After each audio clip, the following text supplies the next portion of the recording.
merci pour votre présence, merci pour votre intérêt pour ce webinaire. On est une nouvelle fois ravis de vous voir aussi nombreux, aussi enthousiastes par rapport à ces projets. Donc, on fait très attention à vous laisser la parole sur la fin de réunion. Donc, on ne va pas désactiver les micros volontairement de notre côté.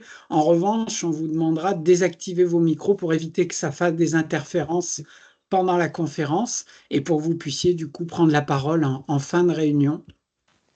Mais du coup, je suis ravi de vous accueillir. Donc, bonjour je à pense tous. que beaucoup d'entre vous me connaissent. Donc, David Paquet du cabinet Alliance. Et je suis avec Caroline Chaud du cabinet Alliance, consultante et spécialisée en hébergement insolite. Voilà. Donc, on voit beaucoup de nouvelles têtes aussi également. Vraiment content. Vous pourrez activer aussi vos micros et vos caméras tout à l'heure pour qu'on fasse un petit peu plus connaissance. Mais on va tout de suite rentrer dans le vif du sujet parce qu'on a une petite heure assez dense. Donc, Caroline, je vous laisse la main. Voilà. Donc, le temps qu'on va passer ensemble, on a un temps qui va être dédié à tout ce qui touche à l'urbanisme, à la gestion de projets. Également, un deuxième temps sur les questions du positionnement. Un troisième temps sur fonctionnement et modèle économique. On fait un lien étroit entre les deux parce qu'on voit trop souvent des modèles économiques qui sont figés sur les chiffres d'affaires et où on n'a pas suffisamment de prise en compte du temps de travail qui est nécessaire. On abordera aussi un petit peu les plans de financement. Et en dernier lieu, on viendra aussi sur le volet marketing. C'est un sujet qui est important. J'étais encore en présentation de projet cet après-midi. On n'insiste pas suffisamment, mais pour deux projets qui naissent en même temps, on voit des réalités très différentes en performance, principalement dues au bon choix dans la mise en œuvre des actions marketing. Donc, vraiment, on se permet d'insister là-dessus. On va se présenter un petit peu plus en détail. Voilà. Donc, David Paquet, moi, ça fait depuis 2003 qu'on a créé le cabinet Alliance. On est spécialisé sur les hébergements touristiques au sens large, plus particulièrement sur les hébergements en plein air, notamment camping et hébergement insolite. Quand on dit spécialisé, c'est que on ne fait pas seulement des études, c'est qu'on a investi beaucoup de temps et d'énergie à comprendre l'hébergement insolite avec un observatoire de l'insolite. Caroline va nous en dire deux mots puisque c'est son bébé.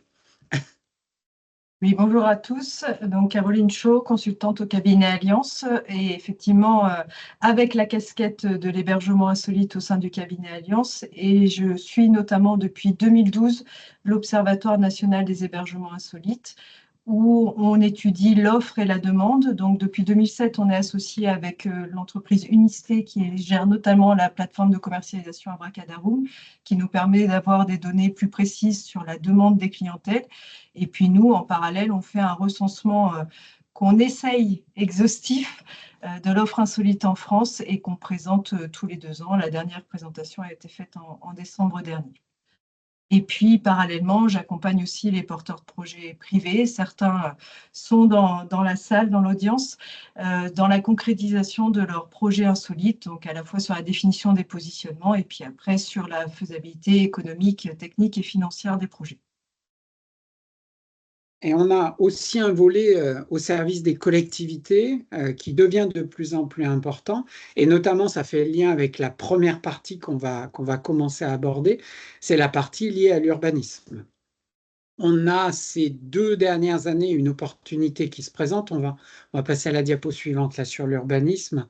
Une vraie opportunité qui s'ouvre, c'est que auprès des collectivités, il y a les plans locaux d'urbanisme, les plans locaux intercommunaux d'urbanisme qui sont en train de se mettre en place, les PLUI, qui sont une opportunité et en même temps aussi une difficulté. C'est-à-dire qu'à partir du moment où on modifie les règles d'urbanisme, souvent elles vont être figées pour les 2 ans ou 3 ans qui viennent. Donc là, les choses se négocient depuis 2 ans à ce niveau-là.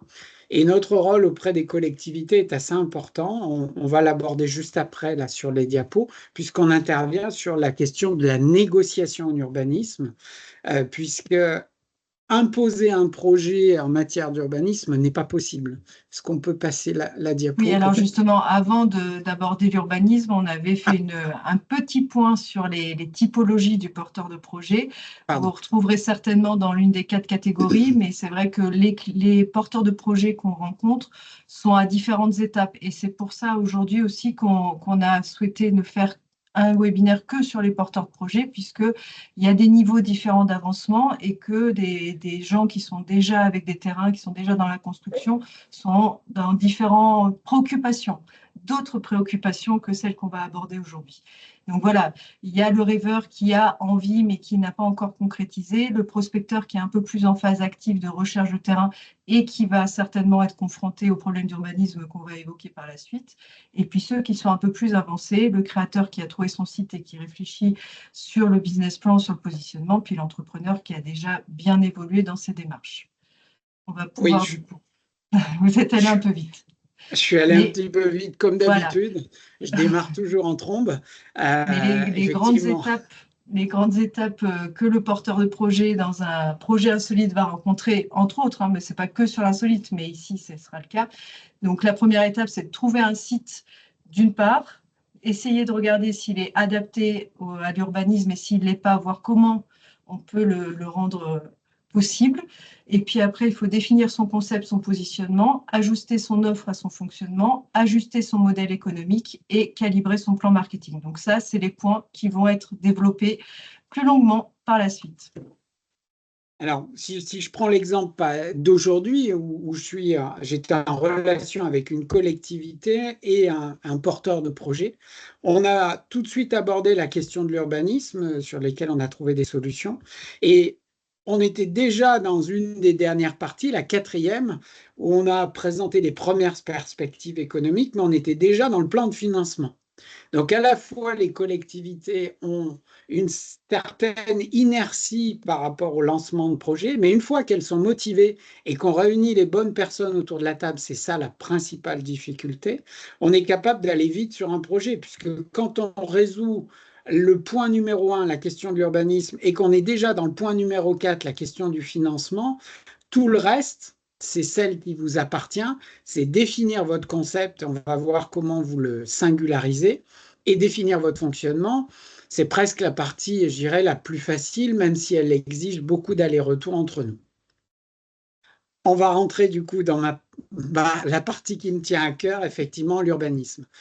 Alors, première chose, c'est qu'aujourd'hui, pour concevoir un projet insolite, vous êtes soit sur un site qui est déjà identifié loisirs, c'est-à-dire une base de loisirs, un parc acrobranche, où on a la capacité à construire de l'hébergement. Si on n'est pas dans une zone à risque, inondation, glissement de terrain et également incendie, on a la possibilité de construire de l'hébergement si on est dans une zone loisir. Donc une zone loisir permet d'implanter ces hébergements, c'est ce qu'on va rechercher. Parfois, on est en zone naturelle et on va demander une évolution de cette zone naturelle en classement loisir. Parce qu'on porte un projet, on va respecter le cadre naturel, et c'est particulièrement le cas pour les hébergements insolites, sous réserve du contenu. Et ensuite, on va basculer sur un projet qui va être intégré dans la zone naturelle.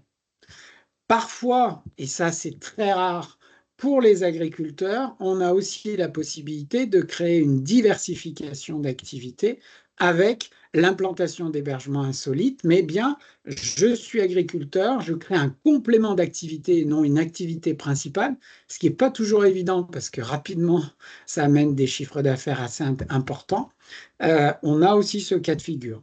Et beaucoup plus rarement, et même très exceptionnellement, en zone urbanisable, on a parfois des règlements d'urbanisme qui permettent de construire en zone urbanisable des questions d'hébergement. Donc, vous voyez bien qu'à travers ces exemples où je donne une règle et en même temps je vous dis parfois, on est obligé d'aller au fond des choses, chercher les règlements, discuter avec les collectivités, et c'est le point sur lequel j'insiste le plus, c'est l'aspect négociation.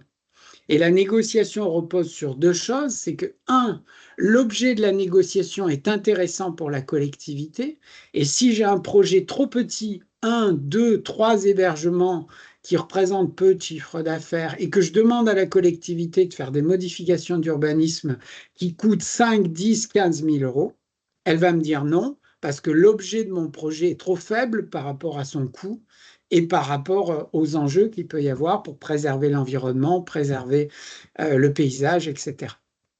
Donc, j'insiste sur ce terme négociation parce que du coup, ça nécessite de discuter avec les collectivités sur leur plan local d'urbanisme ou parfois sur d'autres règlements. Ça nécessite aussi de comprendre les contraintes environnementales, les contraintes paysagères qu'on peut avoir et d'adapter le projet. Et on me l'a encore demandé aujourd'hui en disant, il y a peut-être un risque de zone humide. Est-ce qu'on pourrait déplacer les hébergements sur le terrain que vous avez prévu? Bien sûr. Bien sûr qu'on peut modifier le projet, l'adapter, sous réserve quand même d'avoir une surface suffisante aménageable. Donc voilà pour cette partie. Et gardez bien ce terme, négociation, ça veut dire qu'au départ, je ne rentre pas en conflit avec les élus, que je viens discuter avec eux, discuter d'égal à égal et que j'apporte des éléments sur mon niveau d'investissement, mon chiffre d'affaires, mes retombées économiques pour que ça les intéresse. Donc on va voir un ou deux cas là, juste à l'écran. Sur les diapos suivantes, vous voyez un peu les représentations qu'on peut faire. Hein. On identifie les parcelles, on identifie les zones à risque, on identifie les zones protégées.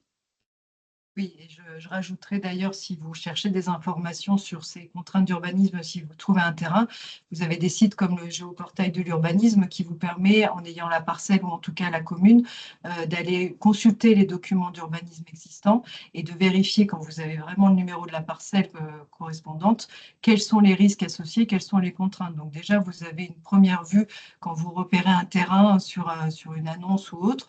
Vous pouvez déjà vous renseigner vous en amont. Et c'est vrai que c'est toujours pertinent aussi de prendre un premier contact avec les services concernés de l'urbanisme, que ce soit mairie ou intercommunalité, pour voir ce qu'il est possible de faire sur ce terrain déjà dans un premier temps, et puis après de venir présenter un peu plus votre projet. On va passer à la... David, vous avez fini sur l'urbanisme? Oui, c'est bon. Oui. On va passer du coup au point suivant, qui est la définition de son concept et de son positionnement. La plupart des porteurs de projets qu'on rencontre ont déjà une idée assez précise de ce qu'ils veulent faire, la typologie d'hébergement, le type d'environnement qu'ils souhaitent, mais c'est quelque chose qu'il faut vraiment prendre en compte et il y a beaucoup de composantes à intégrer pour définir un positionnement qui soit porteur, viable et pérenne. Donc, du coup, dans un premier temps, ce qu'il faut prévoir, c'est regarder son environnement touristique, c'est-à-dire où je souhaite m'implanter, quelle est l'intensité touristique de mon territoire, est-ce que j'ai des sites qui sont vraiment porteurs en termes de fréquentation touristique, est-ce que j'ai beaucoup d'hébergements aussi, parce qu'on pense généralement à regarder ce qui est fait au niveau de l'insolite, mais si votre territoire est énormément touristique, il y a beaucoup d'hébergements marchands sur son territoire, si le client il vient pour la destination, il va faire un choix d'hébergement en général. L'hébergement insolite va peut-être être un plus, mais vous allez pouvoir rentrer en concurrence avec des gîtes, avec des chambres d'hôtes, avec des campings, etc. Donc, il faut aussi se rendre compte de l'offre d'hébergement marchand sur votre territoire, essayer de voir le niveau de confort qui est présent sur le territoire, les politiques tarifaires, etc., à niveau égal de prestations. Évidemment, il faut faire aussi un benchmarking beaucoup plus approfondi sur vos concurrents insolites de proximité. En général, il faut chercher à une demi-heure, 45 minutes, ça dépend de votre territoire, s'il est plus ou moins touristique, mais à 45 minutes, vous pouvez avoir une idée de ce qui se fait vraiment. Et comme je le dis souvent à mes clients, si tous vos concurrents autour de vous ont un site de roulotte, l'intérêt, il n'est pas d'implanter des roulottes. Donc, ça vous sert à la fois à savoir quelle est la gamme tarifaire à peu près pratiquée, quelle est l'offre qui existe sur votre territoire pour vous différencier, puis aussi pour vous positionner. Je parle notamment du prix. Si tous vos concurrents à niveau égal de prestation, encore une fois, sont sur une fourchette à 200 € et que vous aviez imaginé 350 € la nuit, les clients ils vont faire un choix aussi sur le prix. Donc, il faut réussir à se positionner, il faut se différencier, mais se positionner aussi par rapport à vos concurrents. Donc, là, sur l'insolite, nous, on a plusieurs niveaux de confort dans l'Observatoire national. On a défini 4 formes d'hébergement, enfin de niveau de confort, pardon. Standard, c'est-à-dire sans eau, sans électricité. Standard luxe, sans eau, sans électricité, mais avec un équipement privatif de bien-être, spa, bas nordique. Confort, donc on va trouver l'eau, l'électricité, un petit coin cuisine et puis des sanitaires. Et puis le confort luxe qui aura tout ça, plus un équipement privatif. Dans les tendances de l'Observatoire de l'insolite, c'est vrai que le confort prend de plus en plus de place, mais des sites standards qui arrivent très bien à mettre en avant leur positionnement et pourquoi ils sont sur du standard fonctionnent aussi. Ce n'est pas parce qu'on part sur du standard qu'on ne va pas fonctionner. Il faut savoir le vendre et ça, on le verra un peu plus tard. Dans la définition du positionnement, il y a aussi tout ce qui est mix clientèle, c'est-à-dire qu'il faut réfléchir déjà par rapport à son environnement concurrentiel, de ce qui est fait ailleurs et de ce que vous avez envie, quelle typologie de clientèle vous allez développer. Il ne faut pas obligatoirement avoir des sites qui proposent tous les types de clientèle. Il faut être cohérent dans son positionnement. Vous pouvez avoir un site qui soit complètement dédié aux couples ou aux familles, ou avoir des zones distinctes entre couples et familles, ça peut marcher aussi. Par contre, effectivement, si vous mixez les clientèles, il faut faire attention à la cohabitation.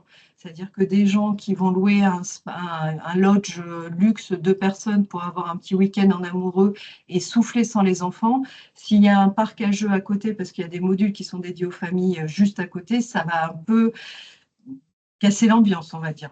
Donc voilà, il faut faire attention à ces mix de clientèle et il faut pouvoir justifier aussi de ces clientèles. Et justement, juste un petit point là-dessus, parce qu'on me l'a redit encore cet après-midi en réunion. Un projet comme ça qui a plusieurs étapes et notamment qui va aller sur une augmentation de capacité d'accueil sur une deuxième ou une troisième étape peut évoluer dans son mix clientèle. C'est-à-dire au départ commencer sur de la famille ou sur du couple. Et ensuite, parce qu'il a une capacité d'accueil qui devient importante, une quinzaine de chambres, une vingtaine de chambres, évoluer aussi sur du groupe, évoluer sur du séminaire. Et donc, créer un espace qui serait dédié à ça. Et cette perspective de changement ou diversification de clientèle vient conforter le modèle économique. Oui, tout à fait. Et il est complètement aussi envisageable de prévoir 2 cibles de clientèle et de commencer par une première cible, d'avoir un premier phasage d'implantation qui soit plutôt dédié au couple et d'avoir un deuxième phasage qui soit dédié à une zone famille. Mais ça, il faut l'anticiper dans la création de votre projet pour pas que ça se mélange après. Il faut vraiment prévoir ces zones d'implantation différentes. Et donc, du coup, je rebondis sur les services et équipements qui sont aussi en lien avec les clientèles, c'est-à-dire que pour toucher votre cible, il va falloir leur proposer des services et des équipements qui soient en cohérence avec leurs attentes et avec le niveau de gamme tarifaire que vous allez appliquer. Donc, parmi les services qu'on trouve beaucoup dans l'hébergement insolite, il y a la restauration et notamment le petit déjeuner qui est de plus en plus inclus dans la prestation.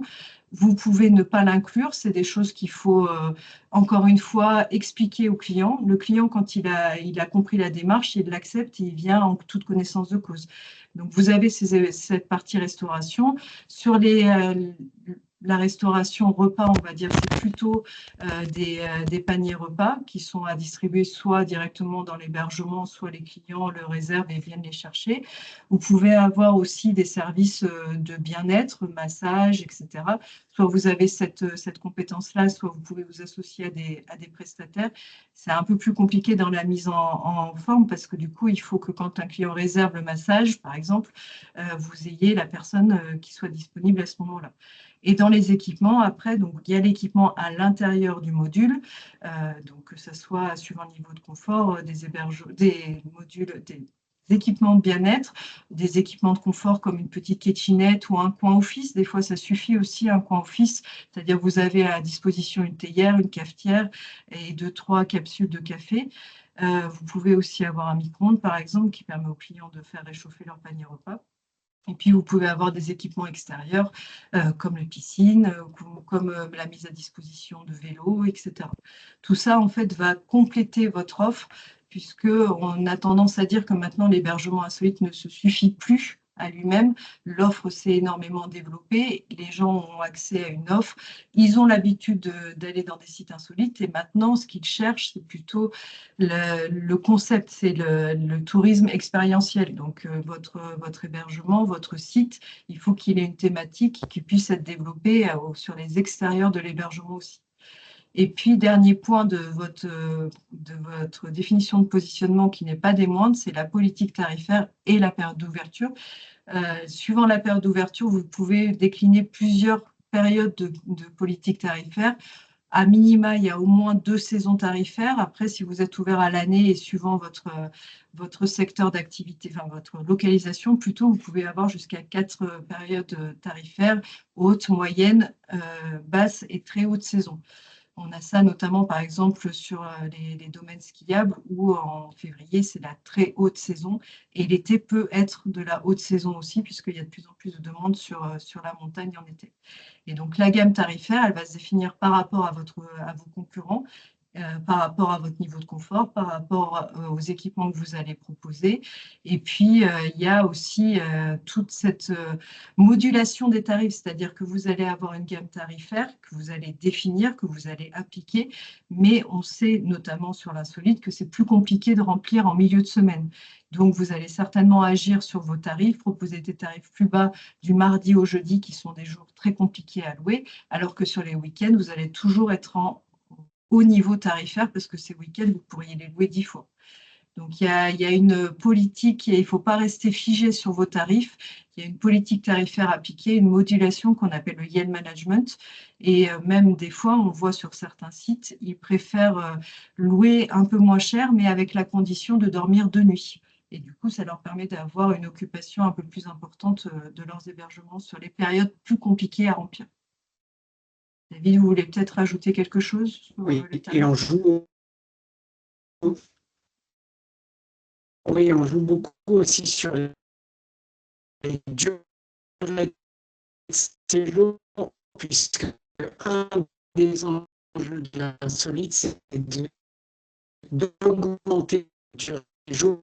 Et reste que pour gagner des journées, des nuits supplémentaires vous permet de baisser vos coûts de revient. Et toute politique tarifaire qui fait durer de séjour, c'est important.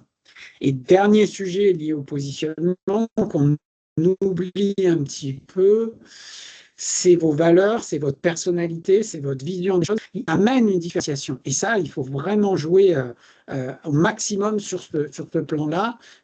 C'est insister sur votre personnalité pour créer un site qui ait un aspect un peu singulier, un aspect vraiment identitaire qui va faire la différence. J'insiste énormément là-dessus. Je parle souvent aussi dans décoration de la petite touche féminine, mais la petite touche de décoration, soit locale, soit très identitaire, pour moi est intéressante. J'ai vu des tentes modèles Out of Africa et j'étais vraiment très très fan. Donc, pensez à ça, parce que aujourd'hui, compte tenu de l'ampleur des sites, il va être nécessaire de vraiment travailler cette David, votre connexion différenciation. est un peu faible, ça coupe beaucoup. On peut passer à la suite. Oui. Au prochain point abordé dans les étapes de la J'essaie création de de votre libérer tout ce projet, que je peux, mais c'est ajuster son offre et ses capacités à son fonctionnement, c'est-à-dire que il faut aussi prendre en compte donc le fonctionnement de votre site, les missions et les compétences que vous allez devoir développer. Et donc, du coup, se pose la question en fonction de la taille de votre site d'avoir des emplois. Et on sait que sur l'insolite, comme beaucoup d'hébergements marchands d'ailleurs, hein, il y a des gros coups de pression sur les matins où il y a des départs et il faut refaire vite les lodges avant l'arrivée des prochains clients. Et donc, du coup, c'est des contraintes de fonctionnement qu'il faut prendre en compte. Alors, bien sûr, si vous êtes sur des petits sites, vous allez devoir vous gérer parce que vous n'aurez peut-être pas les capacités financières pour embaucher du personnel. Mais en tout cas, c'est des choses qui sont à prendre en compte. Donc, on va aborder un peu les missions qui sont à développer sur un site insolite. Donc, vous avez bien sûr la mission d'accueil, que ce soit par mail, au téléphone et physiquement. Physiquement, il faut prévoir un temps d'accueil à l'arrivée, au départ des clients, et puis potentiellement aussi un petit peu pendant le séjour, s'ils ont des questions, des observations. Si vous développez des services de restauration, il faut prévoir, anticiper ce temps de préparation. Le petit déjeuner, si par exemple vous le livrez dans les hébergements, il faut prévoir le temps de préparation des petits paniers repas, de livraison, et puis après d'aller les rechercher une fois que c'est terminé. Bien sûr, il y a tout ce qui est entretien des espaces communs, des hébergements et des espaces extérieurs. L'été, le temps de tonte, si vous avez un grand domaine de plusieurs hectares, n'est pas négligeable et il est à prendre en compte. L'entretien des hébergements, donc vous aurez un temps d'entretien à chaque rotation, à chaque départ de clients. On sait que sur l'insolite, la durée de moyenne de séjour est relativement courte. Donc, vous aurez à faire ça tous les matins ou tous les 2 matins avec un peu de chance, mais vous aurez des rotations quand même assez rapides. Donc, il faut prévoir de changer les draps, de faire le ménage, de remettre les draps, de remettre en condition l'hébergement pour les prochains clients. Et puis, sur les espaces communs, si vous avez déjà un espace office pour préparer vos espaces vos prestations de restauration, ça sera 1 à 2 fois par jour qu'il faudra le nettoyer. Vous aurez peut-être vous aurez un espace d'accueil et puis vous aurez peut-être d'autres espaces communs, une piscine ou autre. Donc, c'est des temps qu'il faut prendre en compte et qui ne sont pas négligeables, notamment en pleine saison quand votre site sera plein. Si vous développez des prestations d'activité, il faut se rendre disponible pour pouvoir donner les vélos, pour pouvoir donner les cannes à pêche si vous avez un étang de pêche, pouvoir conseiller les clients sur les activités à faire avec ce que vous pouvez leur fournir. Donc ça aussi, c'est du temps, mais qui sera plus sur la journée, donc ce sera moins sur les temps un peu problématiques où il faut que vous couriez un peu partout. Et puis, le point qu'il ne faut surtout pas oublier, c'est la partie commercialisation, réservation, comptabilité. Il faut vous consacrer du temps sur les périodes les plus creuses de la journée à faire vivre vos réseaux sociaux, à gérer vos réservations, à voir avec éventuellement des plateformes de commercialisation quels hébergements, quelle disponibilité vous leur laissez. Enfin voilà, c'est du temps qu'il faut bien prévoir 1 à 2 heures par jour pour garder un œil quotidien sur cette activité-là. David, quelque chose à ajouter?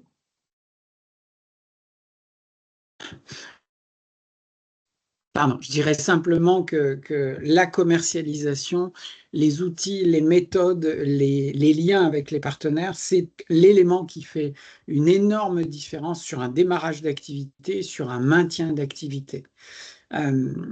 Au départ, il faut savoir que vous n'avez pas de visibilité et que vos partenaires vont représenter 60 à 70% de votre chiffre d'affaires.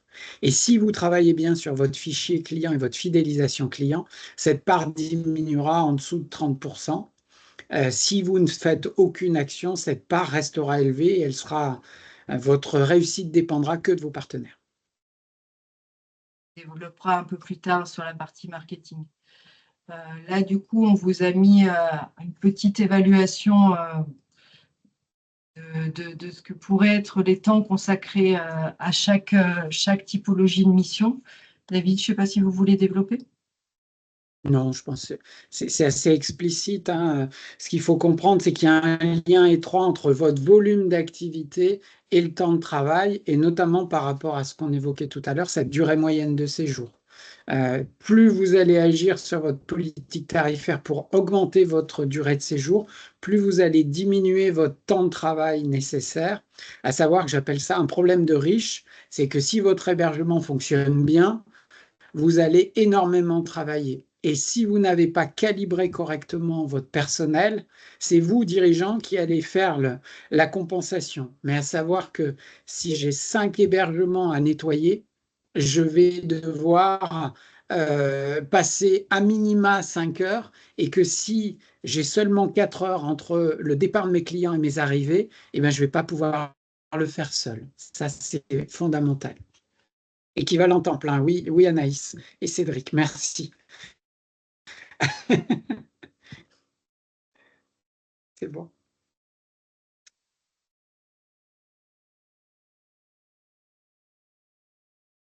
Oui, Caroline? Vous, David, vous voulez prendre la main sur cette partie? Non, non, là, je vous laisse continuer là-dessus. Vous le faites très bien. Du coup, dernier, enfin non pas dernier point, la partie du modèle économique. Pardon. Donc, du coup, il faut savoir s'adapter toujours en permanence sur la période, sur la durée de séjour. Et donc, du coup, vous verrez que vos prévisionnels, ils vont évoluer en permanence. Et donc, du coup, il va falloir toujours être réactif. C'est ce qu'on a abordé tout à l'heure, la question du yield management. Mais il y a aussi la question de maîtriser ses charges et connaître ses ratios de gestion pour pas, on pourrait dire dans le jargon, manger la feuille. Donc, du coup, Absolument. Et c'est là qu'on intervient au stade des prévisions pour à la fois montrer ces aspects très saisonniers et en même temps les ratios de performance qu'il faut surveiller. Donc il y a bien sûr les ratios de performance, taux d'occupation, rendement par hébergement, prix moyen par jour et également coût de revient par jour. Donc tout ça, c'est des éléments qu'on analyse dans le modèle économique pour voir s'il y a un dérapage. Et si je suis en sous-performance d'activité, je vais être avec des ratios trop élevés en termes de masse salariale, en termes de charges.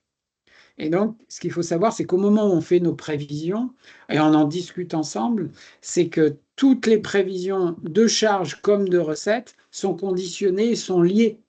S'il y en a un qui est moins performant, il va dégrader tous les ratios.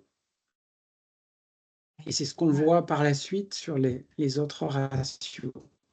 oui, là, on l'a abordé tout à l'heure sur le positionnement, mais c'est un exemple de fréquentation d'un hébergement, peu importe lequel, où on voit qu'il y a une saisonnalité qui est extrêmement marquée avec un pic sur la saison estivale et puis des ailes de saison, c'est-à-dire printemps, automne, qui fonctionnent à peu près bien. Mais sur une ouverture à l'année, il faut pouvoir remplir les mois les plus compliqués. Donc, on l'a dit tout à l'heure, les prix seront bien évidemment pas les mêmes sur ces périodes compliquées et vous avez d'autres actions, d'autres leviers qui vous permettent de favoriser ces séjours-là. Et puis, on n'en a pas parlé tout à l'heure, mais on pourra aussi l'aborder sur le marketing. Il faut aussi jouer sur les événements. Février, par exemple, vous ne pouvez pas passer à côté de la Saint-Valentin, mais c'est des choses qui se préparent très, très en amont pour pouvoir avoir les réservations. Ce n'est pas une semaine avant qu'il faut faire une offre sur la Saint-Valentin. Mais voilà, entre initier, inciter des séjours plus longs, favoriser les jours où c'est plus compliqué à venir avec des réductions, favoriser aussi des séjours de 2 ou 3 jours avec une réduction dès l'instant où on reste plus de 2 jours. C'est toutes ces variables-là qui vous permettent de moins subir la saisonnalité et puis d'améliorer vos taux d'occupation. Sur la partie charge, voilà, il y a plusieurs types de charges, mais que vous devez certainement connaître. Les charges fixes hors masse salariale qui vont concerner tout ce qui va être entretien, renouvellement divers de votre site, les impôts, les assurances, les honoraires comptables, les frais de prestataires qui viennent entretenir votre site ou autre. Sur les charges variables, donc là, ça va être intimement lié, bien évidemment, à votre fréquentation. Et vous allez avoir toutes les charges qui sont liées à l'énergie. Et on sait que ça a été très compliqué ces derniers temps de maîtriser ces charges d'énergie. De même, si vous avez un spa, enfin des hébergements avec spa, il y a la maîtrise de l'eau à prendre en compte aussi. Donc, il y a des spas qui permettent d'être plus performants en termes de consommation d'eau. Et c'est des choses qu'il faut réfléchir en amont à l'achat. Des fois, l'achat est plus conséquent au départ, mais vous permet d'engendrer des économies derrière. Vous avez bien évidemment tout ce qui est denrées alimentaires, essayer d'avoir un coût d'achat et de vente qui permettent de quand même générer une marge. La blanchisserie, qui est aussi conséquente quand on sait que la durée moyenne de séjour est relativement courte. Ça veut dire que vous allez laver ou faire laver vos linges beaucoup plus régulièrement. Là, pareil, c'est des choses qui sont à réfléchir en amont. Est-ce que je délègue à un prestataire? Est-ce que j'investis dans des machines performantes pour pouvoir faire mon entretien moi-même? Après, vous avez tout ce qui est commissionnement et frais de marketing. Donc, David évoquait tout à l'heure. Les premiers temps, vous serez plus dépendant de ces centrales de commercialisation qui ont une visibilité qui est plus importante que la vôtre. Donc, elles vont peser obligatoirement, leurs commissions vont peser dans les charges. Et le but, c'est de les diminuer au fur et à mesure par d'autres actions directes. Vous avez les achats de consommables si vous avez des produits d'accueil, et puis les savons, tous ces petits produits que les clients vont pouvoir trouver dans leur hébergement. Et puis, vous avez les charges financières, bien évidemment, un gros point sensible, notamment sur un démarrage de projet. Et c'est aussi des montages financiers qui sont à regarder. On évoque souvent avec nos clients le fait de phaser l'investissement. Parce que quand on démarre un projet, on n'a pas une capacité financière qui est énorme. Et donc, du coup, il y a des fois des phasages qui permettent de se refaire un peu une santé financière avec l'activité qui commence, et donc du coup de pouvoir réinvestir et de pouvoir convaincre aussi les organismes bancaires de réinvestir à vos côtés aussi. Alors, petit point, ces ratios que vous avez là, ou plutôt ces pourcentages, ils sont très variables en fonction de la taille de votre domaine et de vos niveaux de performance. Parce que la masse salariale, dans certains cas, elle peut diminuer bien en dessous de 40%. Si j'ai un domaine assez conséquent et un niveau de chiffre d'affaires assez conséquent. La connexion repart. Vous avez le pareil. Si vous voulez plus de rémunération, c'est que vous avez plus de résultats. Mais au départ, si on commence à pénaliser un projet en disant, voilà, il y a le porteur de projet, il prend 3 000 € et ensuite il embauche du personnel, si on commence à faire ça sur un petit projet, le projet est mort dans l'œuf. Donc, on est très attentif à ça pour vous conseiller là-dessus et très attentif à ces ratios et vous montrer l'évolution qu'il peut y avoir. Ouais. Vous pouvez peut-être couper votre micro pour gagner de la bande passante. Ouais, je vais couper. Couper votre caméra plutôt. Allez-y, Caroline, je vais laisser la parole. Merci, la connexion, c'est moi qui fais tout. Oui, du coup, juste pour vous montrer ce que David vous expliquait tout à l'heure, c'est que effectivement les montants de charges et de chiffre d'affaires seront bien évidemment pas les mêmes suivant la taille du module. On estime souvent qu'un site insolite, il peut être rentable qu'à partir de 4-5 modules en dessous pour en vivre en tout cas. Et c'est pas qu'il peut pas être rentable, c'est pour en vivre. C'est un peu plus compliqué de pouvoir vivre d'un site qui est inférieur à 4 modules insolites.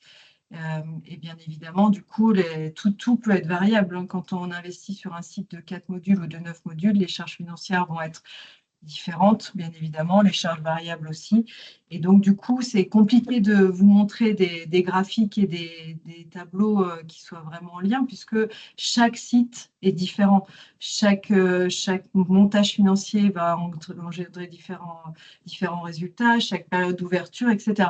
Donc, les variables, elles sont compliquées à développer de façon très précise. On vous explique juste que, du coup, chaque site est différent. Après, des choses comme ça, on va pouvoir les développer un peu plus, par exemple au mois de mai, où on a une formation de 2 demi-journées sur les porteurs de projets insolites, où là, justement, on va être sur des exemples beaucoup plus concrets et on va même faire travailler les participants sur leurs projets à eux pour qu'ils puissent un peu plus évaluer. Dernière étape de la définition d'un positionnement, c'est de calibrer son plan d'action marketing.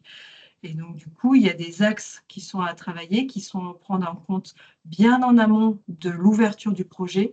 Il ne faut pas, un mois avant l'ouverture du projet, commencer à être sur les réseaux, parler de son site, faire les démarches auprès des centrales de commercialisation, faire les démarches auprès des partenaires institutionnels, offices de tourisme et autres. Il faut anticiper tout ça. Et souvent, on voit sur des porteurs de projets, ils commencent sur les réseaux sociaux et ils font vivre leur site. C'est-à-dire qu'ils se créent une communauté qui voit l'arrivée des hébergements, qui voit le terrassement, qui voit les porteurs de projets les pieds dans la boue en train de se démener pour faire vivre le site. Et ça suscite l'intérêt, ça développe une communauté. Et quand les réservations ouvrent enfin, il y a des gens qui ont envie de venir voir ce que devient le site finalement. Ils l'ont vu naître. Et puis même, du coup, ça permet aussi de se faire connaître en amont. Donc, c'est vraiment très important d'anticiper ces démarches marketing au moins 6 mois, voire 1 an à l'avance, même si on sait avec les aléas des chantiers que c'est compliqué de définir 1 an à l'avance quelle sera la date officielle. Mais il faut commencer à en parler sans pour autant ouvrir les réservations tout de suite, mais commencer à parler d'échéance. Sur les axes à travailler, vous avez plusieurs axes. Vous avez besoin de structurer vos démarches, donc définir un plan d'action, un rétro-planning au moins, comme je disais, 1 an à l'avance, d'évaluer les coûts et les moyens à mettre en œuvre, créer un site Internet, éventuellement avoir un référencement payant pour être vu sur les moteurs de recherche, excusez-moi. Il y a des coûts d'investissement aussi sur définir aussi les conditions de partenariat avec les plateformes de commercialisation. Et éventuellement, sur l'insolite, on est moins concerné, mais tout ce qui va être label, il faut anticiper la labellisation. Donc voilà, c'est des choses qui sont à prendre en compte, qu'on va développer un peu plus loin. Vous avez développé des partenariats, à la fois les partenariats, donc j'expliquais, institutionnels. Il faut savoir compter sur les partenaires institutionnels, office de tourisme, agences départementales, agences régionales du tourisme, qui, elles, vont vous recenser sur leur base de données et qui, du coup, vont pouvoir faire remonter les informations à toutes les échelles touristiques institutionnelles. Et donc, du coup, vous serez référencé sur tous ces sites Internet. Et ça sera déjà une bonne chose, surtout que d'autant plus les institutionnels mettent de plus en plus en avant la catégorie insolite. Avant, nous, on l'a vu quand on faisait des recensements pour des porteurs de projets, sur les hébergements insolites, ils étaient soit classés dans les gîtes, soit classés dans les chambres d'hôtes. Maintenant, la plupart ont une catégorie hébergement insolite, ce qui permet aux visiteurs de vraiment trouver plus facilement l'information.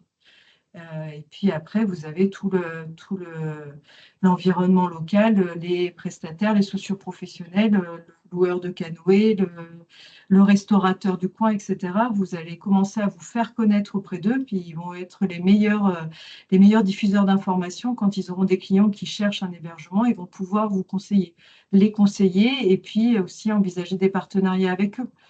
Que ce soit les prestataires d'activités, avoir une réduction pour vos clients s'ils viennent de votre part, ou un restaurateur qui peut faire venir des repas chez vous, etc.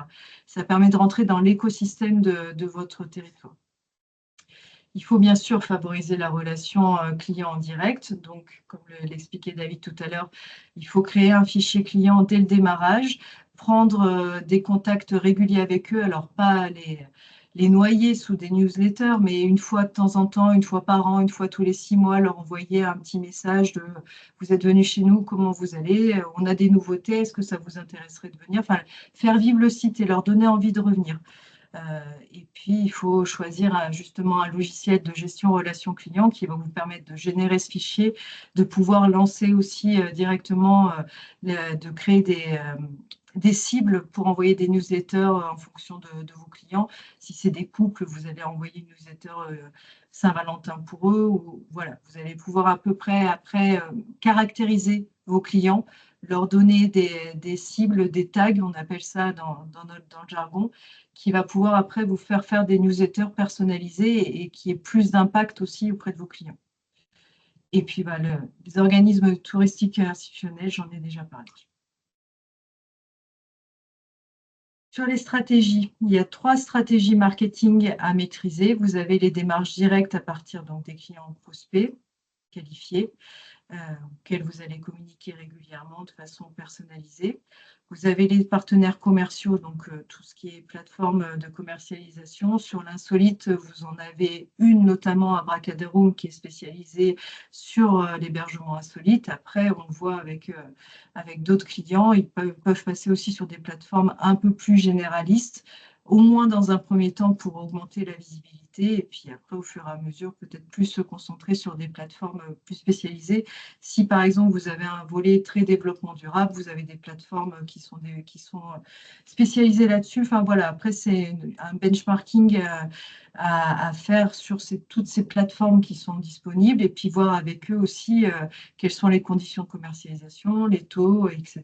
pour voir après, si vous avez un site de plusieurs modules, vous n'êtes pas obligé de commercialiser l'ensemble de vos modules sur une plateforme de commercialisation. Vous pouvez en choisir un, le plus typique ou celui qui vous semble le plus marcher.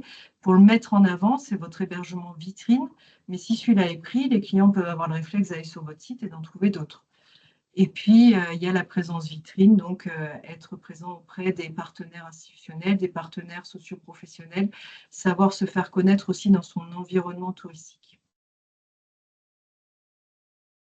Donc, l'importance du fichier qualifié, vous allez penser qu'on est obsédé par ça, mais c'est une vraie réalité. Il faut vraiment savoir qualifier ses clients et garder le contact avec eux. Il faut avoir des articles réguliers, créer un blog pour du coup faire le lien sur les newsletters. Si vous recevez les nôtres, vous verrez qu'on fait ça. On crée des articles et du coup on envoie des newsletters qui sont spécialisés, enfin, en fonction de nos différents secteurs d'activité. On n'envoie qu'aux gens qui sont concernés par les articles en question, ce qui permet d'améliorer le taux d'ouverture et de ne pas décourager le client qui reçoit des newsletters qui ne le concernent absolument pas. Et donc, c'est très important d'identifier et de caractériser vos clients. La stratégie vitrine, donc, c'est avoir des actions auprès des partenaires territoriaux et locaux. Ils ont, sur les offices de tourisme, ils font souvent des voyages, un peu des éductours qui regroupent les prestataires touristiques.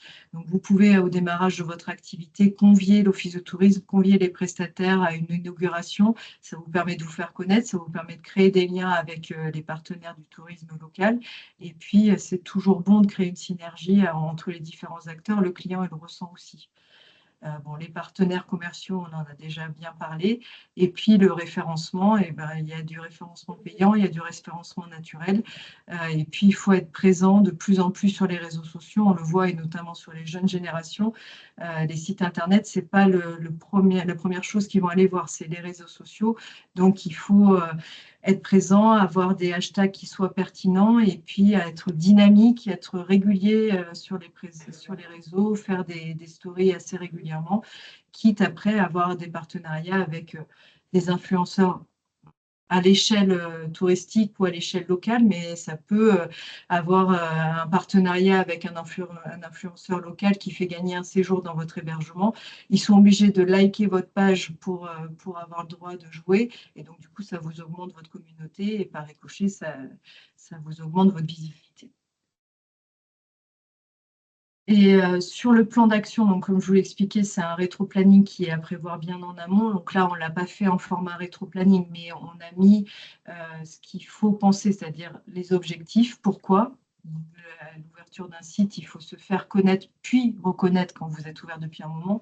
Il faut savoir accroître la visibilité de votre site et développer les ventes. Et donc, vous avez différentes façons, différents canaux, différents moyens et les messages que vous pouvez apporter. Et ça, il faut que ça soit structuré dans un planning où vous dites « ce mois-ci, je communique sur telle info.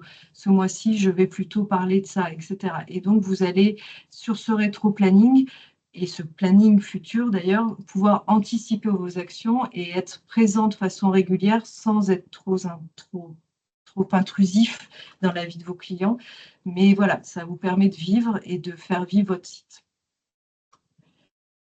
Et puis, voilà, après, il faut savoir se diversifier sa stratégie pour être efficace dans le long terme et faire des veilles aussi. Il ne faut pas hésiter à surveiller, entre guillemets, vos concurrents, voir ce qui est fait, voir ce qui peut être imité, pas copié complètement, mais voilà, il faut savoir avant s'assurer de ce que font vos concurrents pour pouvoir adapter. Et lors du lancement, être bien présent. Et puis après, ajuster vos leviers de communication, discuter avec vos partenaires pour établir un calendrier marketing et se créer une base de données. Bon, voilà, c'est un peu une redite de tout ce qu'on a pu être dit à l'oral.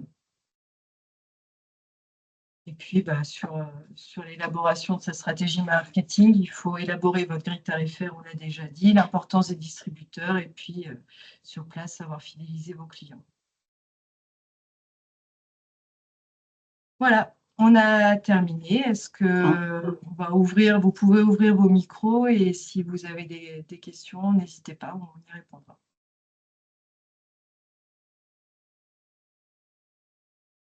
Ou à l'écrit si vous préférez. Ouais. Merci. Ah oui.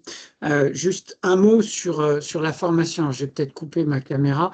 Un mot sur notre formation. Je crois que c'est sur la dernière diapo. On essaye de capitaliser sur la création de projets, de vous apporter beaucoup plus d'éléments que ce qu'on vient de regarder à l'instant, en appuyant sur deux sujets. Le sujet de la négociation en urbanisme et la question du positionnement. Pour nous, c'est les premières bases. Donc, c'est sur la première étape, c'est les porteurs de projets qui sont en réflexion pour créer, qui n'ont pas encore leur site ou qui sont en train de négocier leur site et qui ont besoin de réfléchir à leur positionnement. Donc, on a une formation sur 2 demi-journées en numérique, à distance, qui nous permet de creuser ces questions-là. Et surtout, on aura un temps de travail entre les deux sessions, puisque c'est les 12 et 19 mai prochains, ce qui vous permettra de retravailler vos questions de positionnement et de travailler aussi avec le groupe, même en numérique. On a prévu de pouvoir intervenir là-dessus. Donc, c'est des petits groupes. On est sur 8 personnes pour avoir un maximum de temps avec vous. Et on aura plus tard une formation plus poussée sur le volet économique, mais pour ceux qui sont dans la phase création, même si là, on va quand même aborder les bases de l'économie. Oui, allez-y. Bonjour, vous m'entendez? Oui. Oui, excusez-moi. J'avais une petite question ce matin quand on a échangé par téléphone. Vous me disiez que ces formations, on peut les passer avec le CPF. Par contre, le temps que ça se fasse, est-ce qu'il est quand même possible de s'inscrire jusqu'à une date limite pour pouvoir voir si on a la validation du CPF? Et si le CPF ne valide pas, est-ce que c'est possible de la prendre quand même et à quel tarif?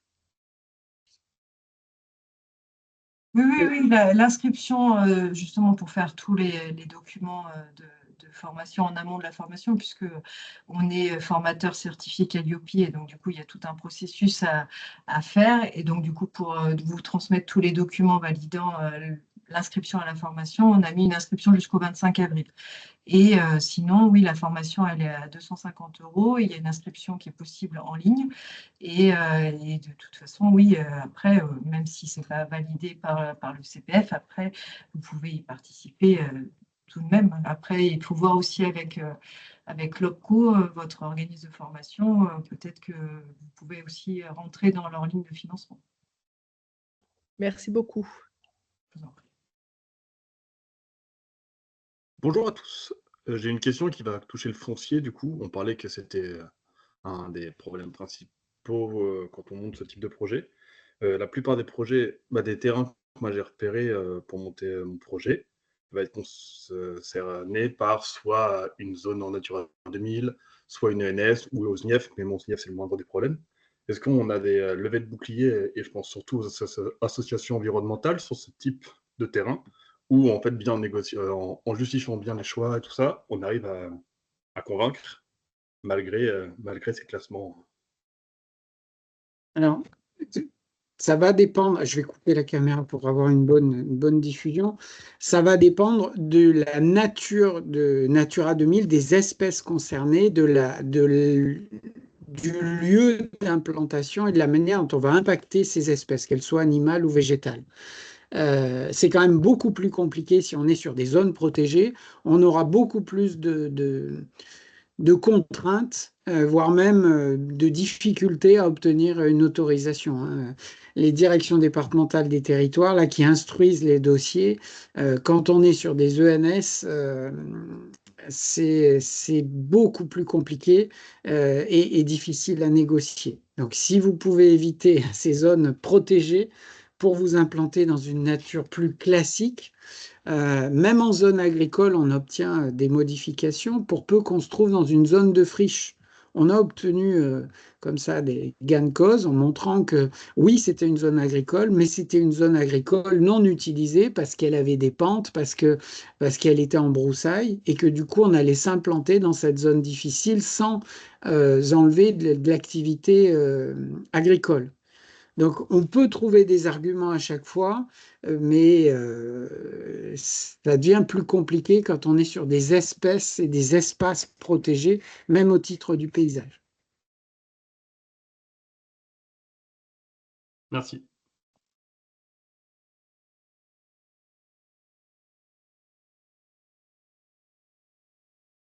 Pas d'autres questions?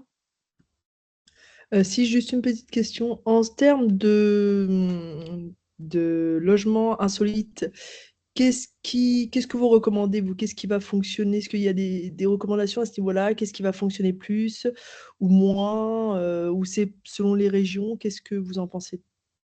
Il n'y a pas de facteur clé de succès. On est sûr si on pose par exemple une tiny house, on est sûr que ça va marcher.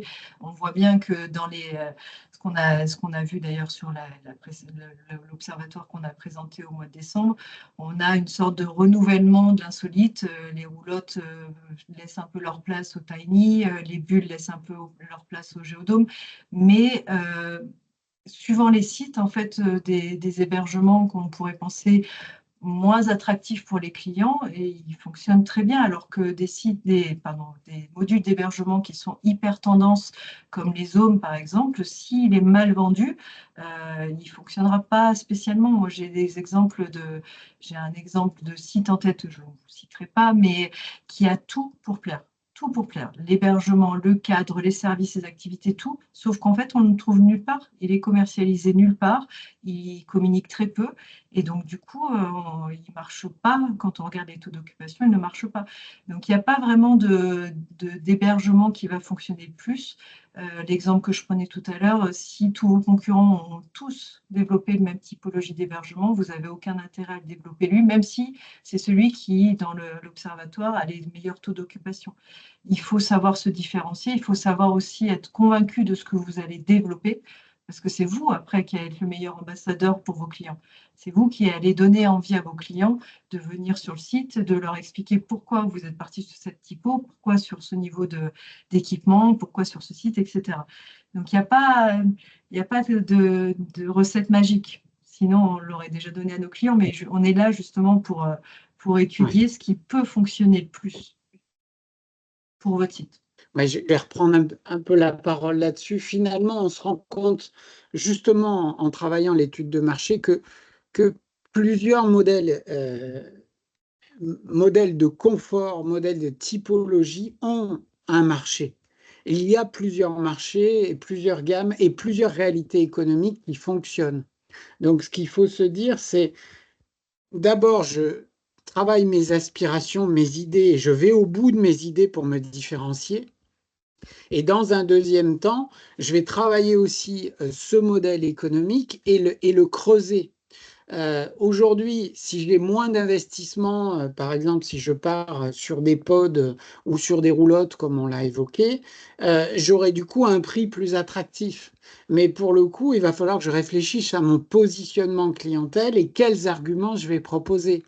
Est-ce que je vais me dire que je vais, par exemple, travailler sur des yourtes et travailler sur des groupes qui veulent se réunir, être ensemble, ces groupes tribus? Ça peut être un très bon choix en ayant un petit village de yourtes. Alors que la réalité économique d'une yourte n'est pas forcément évidente au départ. On peut très bien créer une offre yourte qui fonctionne parfaitement. Donc, l'enjeu, c'est qu'est-ce que j'attends et qu'est-ce que j'entends par bien fonctionner. Les réalités économiques sont très différentes selon les investissements, selon les niveaux de performance, selon les régions. Et tout notre travail, et c'est l'objet de la formation et du travail qu'on fait avec nos porteurs de projets, c'est de passer beaucoup d'énergie sur le positionnement, y compris sur la politique tarifaire, où on n'est pas toujours d'accord, parce que c'est l'élément clé. Si on se trompe, on a raté le projet. Ok, et je vous remercie. J'avais quelques petites questions. Alors, quels sont les hébergements, quels sont les critères pour être hébergement insolite? Est-ce qu'il y a des critères en particulier? Et quels sont les hébergements qui rentrent dans insolite? C'est le débat qui anime beaucoup de professionnels du tourisme. En fait, il n'y a pas de définition. Effectivement, avec les classements Atout France, un camping, si on sait qu'il a des critères bien établis, une grille de classement pour être classé camping. Un hôtel, c'est pareil. L'insolite, il n'y a pas vraiment de définition. Et c'est vrai que l'insolite, ça reste quand même perceptible et c'est subjectif aussi. Moi, quand je fais mes recensements insolites, il y a certains sites pour moi qui ne le sont pas. Parce que je prends des exemples, j'ai vu certaines fois des cabanes au fond du jardin, on dirait les cabanes où on met la tondeuse à gazon, mais qui a été un peu plus redécorée. Il n'y a pas de cadre, il n'y a pas de charme. Pour moi, il n'y a pas de notion d'insolite. Mais ça reste ma perception. Et c'est pour ça que sur l'Observatoire, on a essayé de cadrer un peu les choses, où nous, sur le recensement, par exemple, enfin là, je ne peux pas vous citer tous les critères, mais on en a exclu certains. Par exemple, les chambres à thème dans un château, on n'a pas considéré que c'était de l'hébergement insolite. C'est une expérience de vie, d'aller dormir comme Louis XVI dans le château, mais ce n'est pas un hébergement, ce n'est pas un module d'hébergement. Et puis après, c'est vrai qu'on voit bien que ce terme d'insolite, il est aussi marketing, enfin je veux dire, il fait vendre. Et quand on voit un pod ou un autre module d'hébergement, une bulle qui est plantée au milieu d'un camping avec des hébergements, enfin des emplacements nus tout autour, il n'y a pas le cadre pour moi. L'insolite aussi a besoin d'un cadre. C'est pas juste d'avoir acheté un module qui est dit insolite. S'il est au milieu voilà, si je reprends l'exemple d'un camping, s'il est au milieu des mobil-homes et des emplacements nus et qu'il n'y a pas le cadre qui va avec, c'est pas de l'insolite. Donc c'est vrai que c'est compliqué parce que l'insolite n'a pas encore de référencement officiel. D'accord. J'avais une autre question. Combien, en fait, y a-t-il une limite pour le nombre de logements insolites sur un site? Et à peu près combien il faut, idéalement, quand on implante un hébergement insolite, par exemple, on va dire une tiny house pour 2 personnes, combien il faut prévoir de mètres carrés autour pour que les personnes soient bien, pour pas qu'ils soient collés les uns aux autres? Est-ce qu'il y a des critères définis? Je vais prendre la parole là-dessus, mais un des critères de l'insolite, c'est notamment la connexion avec la nature. Et le deuxième critère, c'est l'intimité. Intimité, c'est je ne vois pas mes voisins, je n'entends pas mes voisins. En fonction de la configuration du terrain, en fonction de la configuration de la végétation et de l'environnement, ça va délimiter la distance entre les hébergements.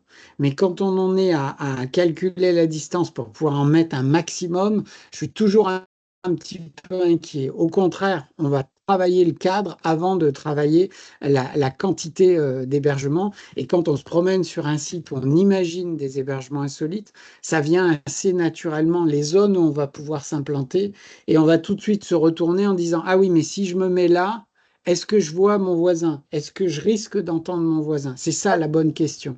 Oui, je suis tout à fait d'accord. Non, non, mais ça, Est-ce qu'il y a une limite ou pas? c'est juste que ça, je suis entièrement d'accord, parce que c'est vraiment le but, enfin, en tout cas pour moi, de l'insolite.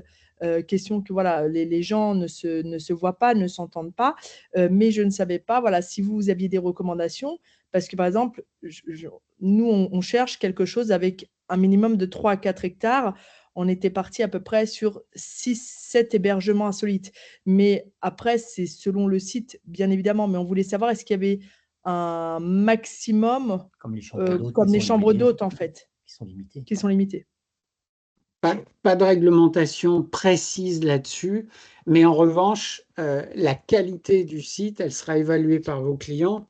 Et donc, il vaut mieux concevoir avec prudence et progressivement si on envisage de rajouter des modules. Mais 4 hectares, ça vous laisse 3-4 hectares, ça vous laisse déjà une belle marge de manœuvre, surtout si vous investissez dans le paysage. Donc, ça fonctionne bien. On a une personne qui a levé la main. Monsieur Bournigo. Monsieur Bournigo. Oui, et du coup, je rebondis un petit peu sur le nombre, et c'est surtout par rapport au type de structure. Est-ce que vous privilégiez un type de structure, PRL, camping, où on sait qu'il y a un nombre d'emplacements du coup qui peut changer sur les études d'impact, les études environnementales, ou est-ce que en fait, au cas par cas, tout est bon? Alors, tout est bon entre guillemets. Envisager un classement, ça a 2 avantages, hein. Si vous rentrez dans les classements camping, donc c'est au moins 6 emplacements, ou parc résidentiel de loisirs, ça a aussi tout un tas de contraintes liées à l'environnement, la clôture du site, les surfaces d'emplacement. Tout ça, c'est assez normé. globalement, on arrive à rentrer quand même assez rapidement sur des standards 3 étoiles. L'avantage que ça peut avoir de rentrer dans ces classements, c'est que ça vous permet déjà de gagner 10 points sur la TVA. Donc ça, c'est pas négligeable. Et ça amène un petit peu de visibilité. Maintenant, on a des hébergements insolites qui n'ont jamais fait le pas vers un classement et qui s'en sortent très bien. Et voilà, donc c'est pas une règle, mais si vous envisagez quand même des parcs de plus de 6, moi, je vous encourage à aller vers un classement qui vous amènera à un niveau de qualité supérieur. Et il peut y avoir un deuxième avantage qui est financier, c'est-à-dire que généralement, il peut y avoir des aides financières régionales. Les régions peuvent avoir des aides qui sont dédiées à l'HPA, donc l'hôtellerie de plein air, et donc les parcs résidentiels peuvent rentrer dans le cadre de ces lignes HPA. Alors que des lignes typiquement hébergement insolite, il y en a vraiment pas beaucoup. Donc, c'est vrai que des fois, c'est aussi une solution pour obtenir des financements institutionnels, de pouvoir rentrer dans une case, puisque l'insolite n'a pas de case identifiée. Et donc, du coup, d'être parc résidentiel de loisirs, des fois, c'est aussi une solution pour avoir des financements institutionnels, financements européens ou régionaux. C'était un petit peu le but de ma question, c'est que je suis dans une région où justement il y a des aides régionales et il faut être classé. Oui, Donc, effectivement, dans ce cas-là, il faudra respecter le référentiel parc résidentiel de loisirs. Et ça, c'est minimum 6 logements, hein, c'est ça? En camping, oui, et parc résidentiel, je ne sais pas si on ne va pas un peu au-delà, oui. C'est les surfaces qui changent aussi. C'est-à-dire?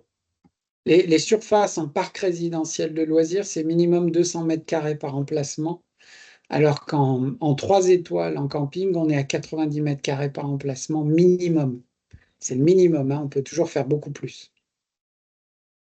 Après, si vous voulez des informations sur les critères de classement, et vous pouvez vous rendre sur le site Atout France, et vous avez toutes les grilles de classement et les critères à respecter pour pouvoir être classé PRL ou camping en fonction du nombre d'étoiles aussi. Puisque plus vous allez monter en nombre d'étoiles, plus vous allez avoir des contraintes, notamment après sur l'accueil ou sur les équipements qui devront être présents sur le site. Merci beaucoup. Juste une petite dernière question. En termes de quand on veut s'implanter comme ça, est-ce qu'il est préférable, parce qu'on voit qu'il y a quand même un coût, est-ce qu'il y a plein de constructeurs différents? Donc c'est vrai que quand on débute, pour le choix de tiny house, c'est difficile, de savoir vers qui s'orienter. Est-ce que vous avez un ordre d'idée en termes de prix, ou est-ce qu'il est préférable, par exemple, de prendre quelque chose minimum et de le construire nous-mêmes? Quelles sont vos recommandations? Alors, si c'est tiny house, effectivement, il y a un nombre de constructeurs assez important. Maintenant, le marché de l'insolite a connu quand même pas mal de déboires avec des fins d'activité dans les 5 dernières années, hein. Donc, ça demande quand même un petit peu de prudence sur le choix des partenaires. Nous, on a des informations, bien sûr qu'on a des notions d'investissement, et qu'au moment où on travaille sur une étude d'opportunité, on vous donne déjà ces premières notions. Et contrairement à ce qu'on me dit, ah ben non, c'est pas 32 500, ça fait rien. On a mis 40 000, et mettez 40 000 parce que quand on va faire les réseaux, quand on va faire tous les aménagements, on y sera largement. Donc même si on prévoit les infrastructures, etc., qui vont avec, c'est pas au moment où on conçoit les projets qu'il faut commencer à gratter 3 000 € par hébergement pour essayer de faire passer un projet. Si on en est là, c'est que le projet, il a déjà du plomb dans l'aile.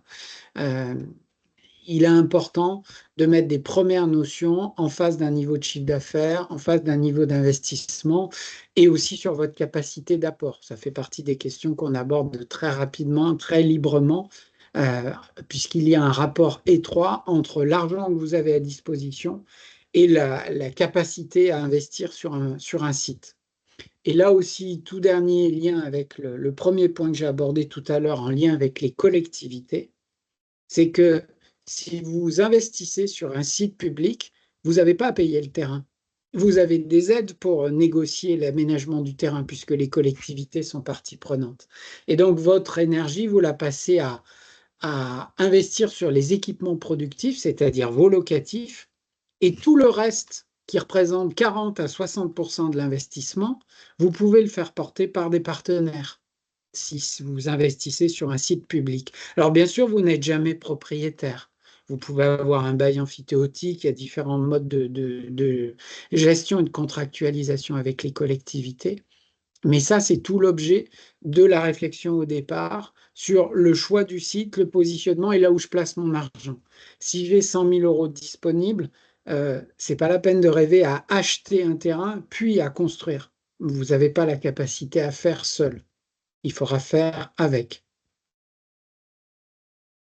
Et Ok. un Alors, assainissement, il faut prévoir parlez plus fort. En assainissement, en raccordement, en raccordement, qu'est-ce sur que des tiny house. Et on peut raccorder combien de tiny house sur un assainissement? L'assainissement, vous pouvez le faire sur mesure. Alors, si vous me parlez d'assainissement par les plantes, c'est-à-dire que la solution d'assainissement qu'on vous proposera si vous êtes en assainissement naturel, elle va être adaptée aux prévisions qu'on va faire sur le volume d'activité. C'est-à-dire qu'on va vous dire, bah là, pour 4, pour 5, on va mettre un assainissement qui va vous coûter 35 000 euros. Et puis, si vous en faites 10, ben, finalement, ça ne coûtera pas beaucoup plus cher, 40 ou 45 000 euros. Ça, à la fois, on pose les premiers chiffres et ensuite, quand on va plus loin, avant les demandes de financement, on affine avec des devis. Mais parfois, il ne faut pas se prendre la tête tout de suite à vouloir poser et connaître tous les chiffres. Il faut d'abord bien réfléchir à son positionnement et puis voir les opportunités de terrain que vous avez, comment vous allez pouvoir monter le projet. Merci beaucoup. Derrière. Bon, mais s'il n'y a pas d'autres questions, on va pouvoir libérer Caroline, qui est une jeune maman. Merci, Madame Marin, vous avez une question? Alors, si j'arrive. Oui, On vous entend. Oui, bonjour. J'aurais voulu savoir si vous proposiez par la suite des formations sur tout ce qui est réseaux sociaux, oui, commercialisation. Alors, c'est moins notre cœur de métier. Nous, on peut faire un accompagnement en coaching sur les stratégies, vous donner des préconisations. Par contre, la mise en œuvre, on n'est pas des community managers, donc on n'aura pas ces connaissances-là et on préfère ne pas le faire parce que si on ne maîtrise pas, on préfère plutôt vous donner des contacts, mais pas le faire. Par contre, on n'est pas sur de l'opérationnel. Vous pouvez aiguiller sur des contacts. Oui, ça, par contre, on peut trouver des contacts de prestataires Internet ou d'accompagnement sur les réseaux sociaux. Oui, on peut tout à fait. Et on peut, par contre, dans les préconisations marketing, justement, ça, et puis toutes les actions qu'il faut réfléchir à mettre en place. Ok, très bien, merci.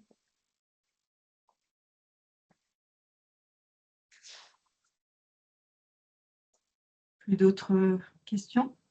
J'avais juste une dernière, après je vous libère, désolée. Je voulais savoir Ah bah, ça y est, voilà, on m'a répondu. Bah, du coup, David m'a répondu, ok, super. Bon, bah, je regarderai ça. Ok, oui, merci.